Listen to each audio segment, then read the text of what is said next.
A travessa de apenas 3 quadras pode ser considerada pequena para o tamanho da personalidade que dá nome à rua. Augusto Teixeira de Freitas nasceu na cidade de Cachoeira, na Bahia, em 1816. Formado pela Faculdade de Direito de Olinda, ele foi um dos mais importantes jurisconsultores brasileiros. Teixeira de Freitas foi um grande jurista, estudioso do direito romano, grande autoridade do século XIX. Ele teve essa peculiaridade, ser profundamente humanista e libertário. Teixeira de Freitas era um baiano ousado. Tornou-se advogado famoso e foi presidente do Instituto dos Advogados Brasileiros. Mas o maior desafio da carreira dele foi um pedido do imperador do Brasil.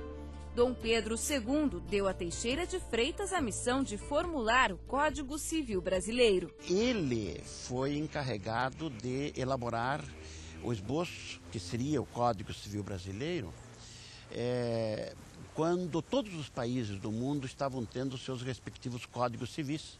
A maioria deles, mais ou menos, sob o modelo do Código Civil francês de 1804. O Código Civil de Teixeira de Freitas não foi aceito.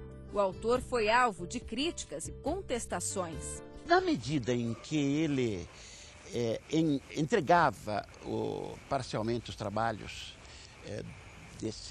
desta longa empreitada, ele percebeu que estava sendo rejeitado esse seu trabalho. Quando insistiram que tinha que introduzir o regime da escravidão, ele disse que, quando muito, teria que isso ser feito num código separado, porque ele não se sujeitaria a colocar o regime da escravidão no Código Civil já em pleno século XIX. Com esse desgosto todo, ele entrou num processo de estresse e, por recomendação médica, é que ele procurou um lugar mais tranquilo, mais calmo, distante daquele burburinho da então capital do Império, e foi recomendado a ele que se retirasse daquele meio. A obra do jurista não foi aproveitada no Brasil.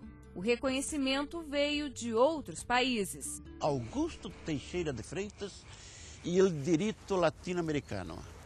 É publicado pela Sedan de Padova, uma das mais importantes editoras jurídicas do mundo, eu diria, porque na Itália tem reconhecimento óbvio. A Argentina aproveitou praticamente tudo que o Brasil rejeitou, também no Paraguai, no Uruguai, na Venezuela, em parte também. A América do Sul aproveitou bastante o projeto de Teixeira de Freitas. O próprio código alemão leva em consideração, cita e aproveita algumas das ideias expostas, então, nesse trabalho do Teixeira de Freitas. Depois da decepção, em 1873, Freitas resolveu morar com a família em Curitiba.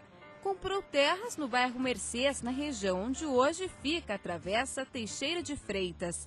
O advogado queria descansar e aqui ele passou os últimos anos de sua vida. Dos 10 filhos que teve, uma filha, Helena Augusta Teixeira de Freitas, que era casada com um primo do jurisconsulto, Tertuliano Teixeira de Freitas, que permaneceram, então, aqui no Paraná e deram origem a toda a descendência da família Teixeira de Freitas em Curitiba. Apesar da importância do trabalho de Teixeira de Freitas, não existem muitos registros sobre a obra dele.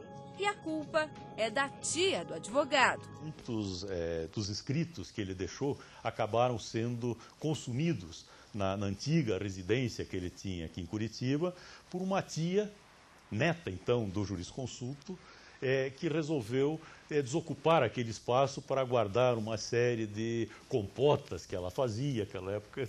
E como havia um espaço num determinado local que estavam guardadas toda essa produção profissional do Augusto Teixeira, ela acabou jogando aquilo tudo fora para guardar aquelas preciosas compotas que ela fazia. Mas não tem problema não. Teixeira de Freitas sempre vai ser lembrado pelas pessoas que passam na rua em Curitiba e pelos advogados, juízes, promotores, estudantes de direito. A vida e o trabalho de Teixeira de Freitas servem de exemplo para muita gente. deixou marcas muito profundas em todo o conhecimento jurídico brasileiro. Eu acho que juristas brasileiros que conhecem a história desse trabalho desenvolvido por ele na elaboração desse esboço do Código Civil brasileiro, reconhecem nele realmente uma grande inteligência, uma grande capacidade de trabalho por desenvolver um trabalho de tal envergadura, de tal complexidade como ele fez.